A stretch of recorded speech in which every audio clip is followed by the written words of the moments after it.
بسم اللہ الرحمن الرحیم۔ پی ڈی ایم کے بہت محترم اور معزز قائدین، کراچی کے بھائیوں، بہنوں، بزرگوں، ماؤں، بچوں اور جمہوریت کے سپاہیوں، شہداء کے وارثوں، آپ سب کو محمد نواز شریف اور آپ کی بیٹی، آپ کی بہن مریم نواز شریف کا سلام۔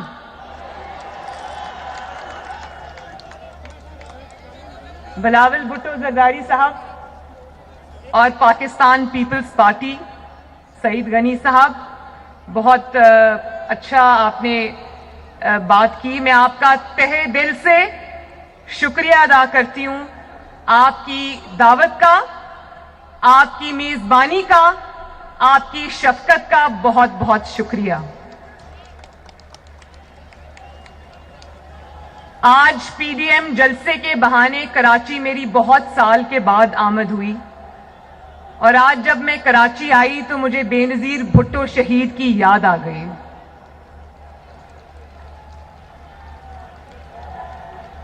بے نظیر بھٹو شہید سے میری صرف ایک ملاقات ہوئی تھی، اور وہ ملاقات 3 گھنٹے پر محیط تھی، جب وہ ہم جلا وطنی کے دور میں جدہ سعودی عربیہ میں ہوتے تھے تو زرداری صاحب اور بے نظیر بھٹو صاحبہ تشریف لائی تھیں اور ہمارے ساتھ کھانا کھایا تھا، میرے ساتھ بیٹھی تھیں، اور میرے ساتھ انہوں نے ایک ماں کی طرح، شفیق ماں کی طرح 3 گھنٹے میرے ساتھ گزارے۔ مجھے آج بھی وہ بات نہیں بھولتی، مجھے وہ آج بھی ملاقات نہیں بھولتی۔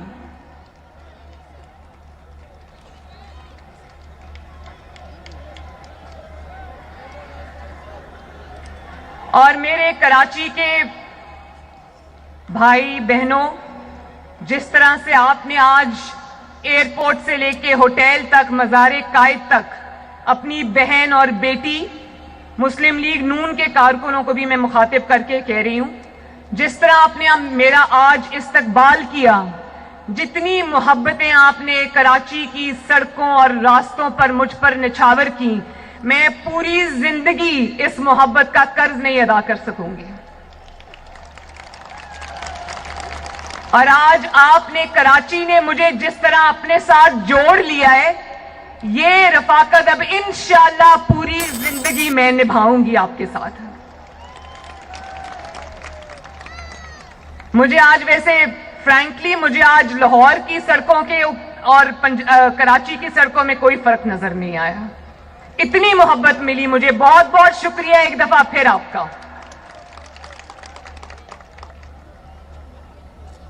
یہاں پر شاید مراد علی شاہ صاحب بیٹھے ہیں، میں پیپلز پارٹی کی گورنمنٹ کو اور مراد علی شاہ صاحب کو یہ قرض تھا ان پر، جس طرح کورونا میں انہوں نے خدمات انجام دی، میں ان کو اس پہ خراج تحسین پیش کرتی ہوں۔ اور بجائے وفاق سے تعاون کے الٹے ان کو تانے سننے کو ملے اور تضحیک کا نشانہ بنایا گیا، یہ بہت قابل مذمت بات ہے۔ تو کراچی کے میرے بھائیوں اور بہنوں، کل آپ نے اپنی ٹی وی سکرینز پر دیکھا ہوگا ضرور کہ ایک شخص کل چیخ چیخ کر اپنی ناکامی اور اپنی شکست کا ماتم کر رہا تھا۔ دیکھا تھا نا؟ کس کس نے دیکھا تھا؟ ابھی تو ایک ہی جلسہ ہوا ہے، لوگوں کو کہتے ہو گھبرانا نہیں ہے، اور ابھی ایک گجرانوالہ کا جلسہ ہوا اور تم گھبرانا شروع ہو گئے ہو۔ ایک ہی جلسے میں نہ صرف یہ کہ اپنا دماغی توازن بھی کھو بیٹھے ہو، بلکہ اپنے ہوش و حواس بھی کھو بیٹھے ہو۔ اور اگر آپ کو نہیں پتا، اگر آپ کی ٹریننگ میں، آپ کی تربیت میں یہ چیز شامل نہیں ہے، جعلی ہی صحیح، سلیکٹڈ ہی صحیح، لیکن وزیر اعظم کے آفس پہ تو آپ بیٹھے ہوئے ہو، اگر آپ کو یہ پتا نہیں ہے کہ ہم جانتے ہیں آپ دباؤ میں ہیں، ہم جانتے ہیں آپ پریشر میں ہیں، اور اس دباؤ اور پریشر کی بہت ساری وجوہات ہیں، لیکن اگر آپ یہ نہیں جانتے کہ دباؤ میں، پریشر میں گریس کس طرح دکھائی جاتی ہے، تو پھر اگر آپ کے ارد گرد کوئی ایسے لوگ ہیں ان سے ہی مشورہ لے لو. لیکن خدارا وزیر اعظم کی کرسی کی ہی کوئی لاج رکھ لی ہوتی.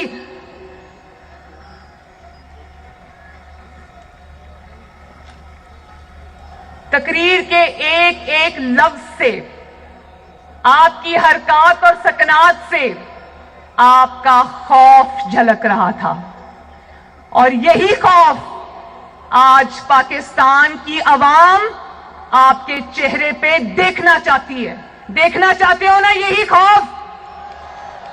یہ آپ کی طاقت کا خوف ہے جو عمران خان کے چہرے پہ آج ٹی وی پہ کل آپ نے دیکھا، ٹی وی کی سکرینز پہ کل آپ نے دیکھا. اور اگر پریشر میں کس طرح ریاکٹ کرتے ہیں، یا جب حکومتی معاملات میں اتار چڑھاؤ آتے ہیں، اگر آپ کو نہیں آتا، اگر آپ کو سکھانے والا کوئی نہیں ہے، تو نواز شریف سے سیکھ لیا ہوتا. 126 دن تم وزیر اعظم ہاؤس کے باہر بیٹھے رہے، کنٹینر پہ چڑھ کر خالی کرسیوں سے خطاب کرتے رہے، اور شارع دستور کے اوپر جمہوریت کی قبریں کھودتے رہے. نواز شریف نے تو ایک دن بھی آپ کا نام لینا گوارا نہیں کیا. نواز شریف نے تو ایک دن بھی پریشر نہیں لیا. نواز شریف نے تو ایک دن بھی گھبرا کے الٹی سیدھی باتیں نہیں کی. آج بھی تمہیں حسرت رہے گی، نواز شریف تمہارا نام بھی نہیں لے گا. اس کی وجہ یہ ہے کہ تم بڑوں کی جو لڑائی ہے اس میں بچوں کا کوئی کام نہیں ہے. بھائی تم کس خوشی میں اچھل رہے ہو؟ تمہارا نام کس نے لیا ہے؟ تم تو پہلے ایک تابع دار ملازم تھے، اب وزیر اعظم کی کرسی پہ قبضہ کرنے کے بعد اب فرق صرف یہ آ گیا ہے کہ تم ایک تنخواہ دار ملازم ہو.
اور تمہیں جعلی اور سلیکٹڈ ہونے کی تنخواہ اس پاکستانی قوم کو لاکھوں روپے میں ادا کرنی پڑ رہی ہے.